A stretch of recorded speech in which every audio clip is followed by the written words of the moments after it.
ambaye kwa yeye tumepata kwa njia ya imani kuifikiria neema hii ambayo mnasimama ndani yake. Imani ni mlango wa neema.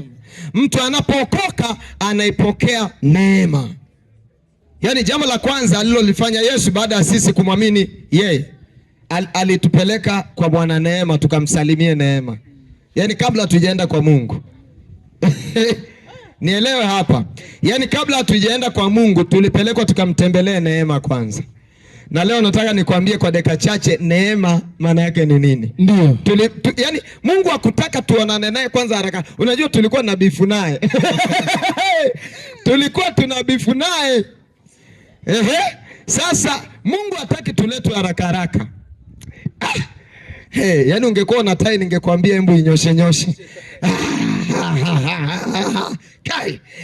Yaani Mungu anajua hawa jamaa bado wanakale ka kitu kanaitwa hukumu na hatia. Sasa hawa jamaa ili ni waondolee hatia, ngoja tuwapeleke kwa Bwana Neema kwanza, wakamtembelee neema, wakamsalimie Bwana Neema. Sasa nini maana neema Kigiriki? Neema Kigiriki maana yake ni charis. Kama mshawahi kusikia watoto wanaitwa charis. Na sijajua kama wazazi wanaelewa maana ya charis. Charis maana yake ni upendeleo usio stahili. Ni favor. Ni upendeleo usio stahili. Maana yake Yesu alitupeleka kwenye ukarimu wa Mungu kwanza.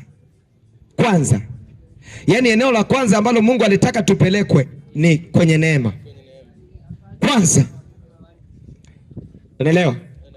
Mfano, kwa Mungu ni pale, halafu kwa neema ni pale. Sasa Yesu, tuko na Yesu hapa.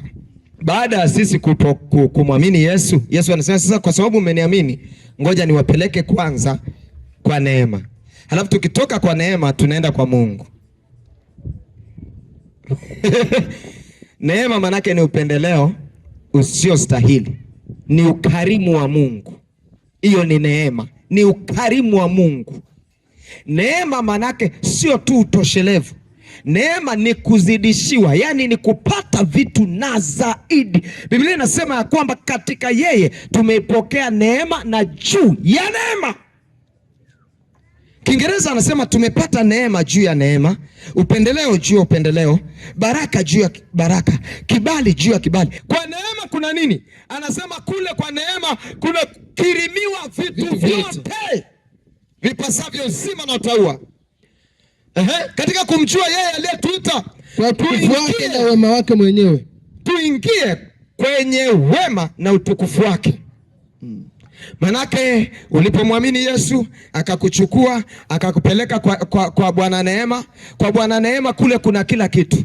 Kwa Bwana Neema kule kuna ukarimu wa kila namna. Kwa Bwana Neema yani umepelekwa ukapige msosi wa kila aina unaotaka kwanza, halafu ndipo muende kwa Mungu.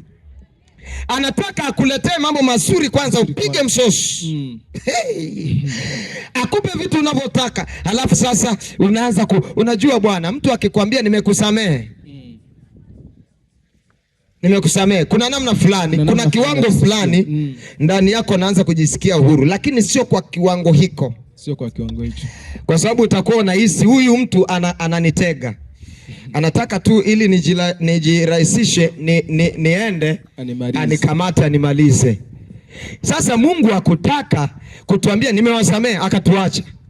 Ametuambia nimewasamehe, halafu akatuchukua akatupeleka tukale vitu kwanza. Hebu mwambie jirani yako tulipelekwa tukale vitu kwanza. Tulipeleka tukale vitu kwanza. Sio kama kuna mtu ananielewa.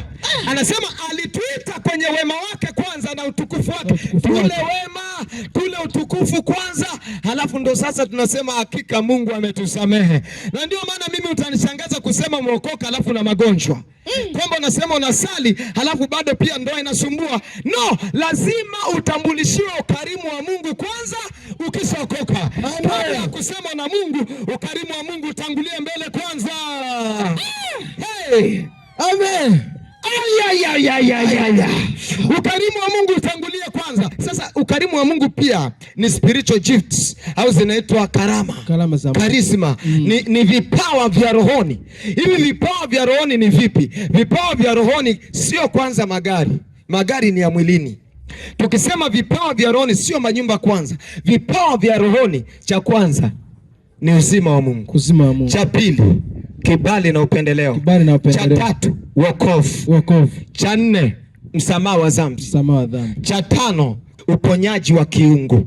Tumepewa vipawa vya rohoni, tumepewa jina la Yesu, tumepewa uponyaji, tumepewa baraka. Biblia inasema kwenye kitabu cha Efeso sura ya 1 mstari wa 3, Biblia inasema kwamba atukuzwe Mungu aliyetubariki kwa baraka zote. Maanake tulipewa vipawa vya rohoni, baraka za Mungu zote za rohoni.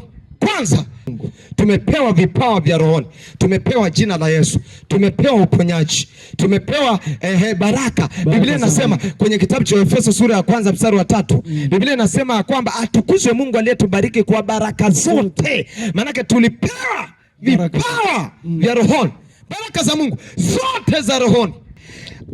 Kwa hiyo kumbe tulipelekwa kwa Mungu, tulipelekwa kwa neema, tukaenjoy kwanza.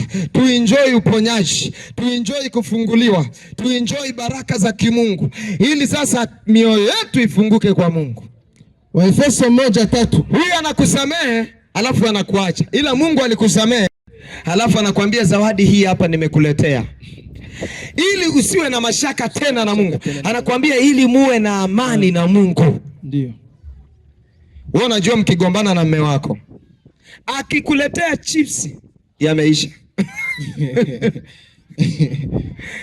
Yaani unaweza kugombana na mume wako, umeondoka umefura, umenuna, hataki kuongea na mtu, ila akikuletea mshikaki unachanganyikiwa.